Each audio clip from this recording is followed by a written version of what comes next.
자, 그럼 저희 계속해서 종목 상담을 가보겠습니다. 자, 이번에는요. 새들은 페루에 가서님께서 보내주신 종목 지금부터 한번 보도록 하죠. 한창제지입니다. 자, 한창제지는 1,120원에 매수를 하셨거든요. 15% 비중 담고 계십니다. 자, 현재 주가를 한번 체크해 보도록 할 텐데 한창제지는 1,010원입니다. 자, 손실 좀 보고 계시는 구간이죠. 한창제지 어떻게 봐야 될지 앞으로의 전망 좀 살펴보겠습니다. 자, 이번 종목 상담은요. 메리츠조금증권 도곡금융센터의 정동윤 대리와 함께하겠습니다. 네, 정동윤 대리님, 이번 종목은 한창제지입니다. 자, 매수하신 가격은 1,120원, 15% 비중 가지고 계신데요. 자, 한창제지 어떻게 보고 계십니까? 예, 안녕하세요. 메리츠 정동윤입니다. 지금 한창제지를 보유하고 계신데요. 시가총액 600억 정도 되는 상당히 좀 작은 주식시장에서 상당히 작은 종목이라고 좀 볼 수 있겠고요. 최근에 어떤 제지 업종에 대한 어떤 실적의 재평가가 이루어지면서 제지 업종이 많이 상승했음에도 불구하고 한창제지는 크게 상승했던 모습은 없었던 것 같습니다.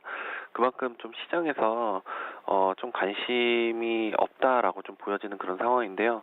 한창제지의 사업 구조를 보게 되면 대부분의 매출이 그 백판지 쪽에서 나오게 됩니다. 이 백판지 같은 경우는 어떤 포장재, 택배 관련해서 그런 포장재 관련된 수요가 가장 많을 것으로 좀 판단이 되는 그런 시장인데요. 그런 시장에서 지금 시장 점유율 그렇게 큰 시장은 아니고요.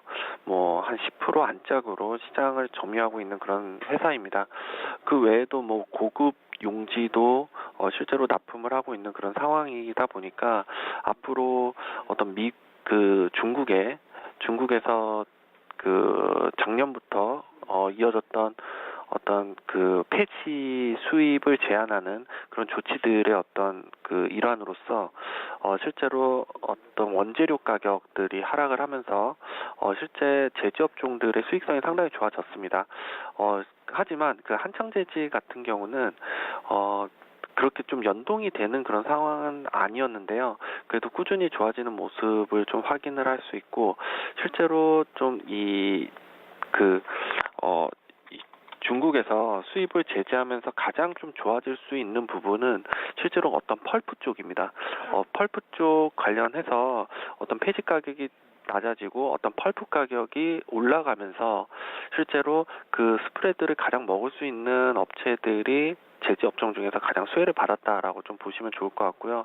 그 펄프를 이용해서 생산을 하는 그 한창제지 입장에서는 오히려 약간 그 수혜를 받기에는 좀 한계가 있었다라고 좀 보여집니다.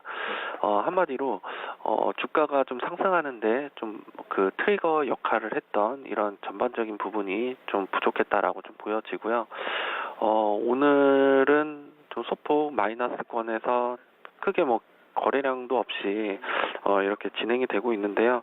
지금 시청자분께서 1,120원에 매수하셨기 때문에 지금 좀 손실을 보고 있는 구간인데요. 그것 치고는 지금 상당히 저평가돼 있는 회사이기 때문에 지금 자본 총계만 봐도 거의 700억이 넘어가거든요.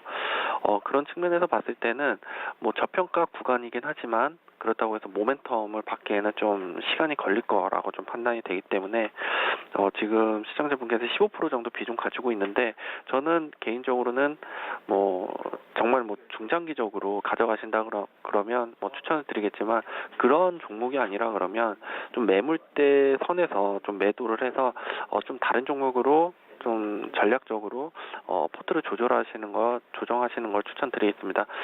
지금 매물대가 한 1,100원 정도 언저리에서 형성이 되어 있는데요. 한 1,100원 정도 넘어가게 되면 일단은 좀 아쉽지만 손절하시고 좀 다른 종목으로 좀 이제 매매를 해보시면 어떨까 그렇게 추천드리겠습니다. 네. 네, 새들은 페루에 가서님의 한창제지 살펴드렸으니까요. 참고가 되셨길 바랍니다.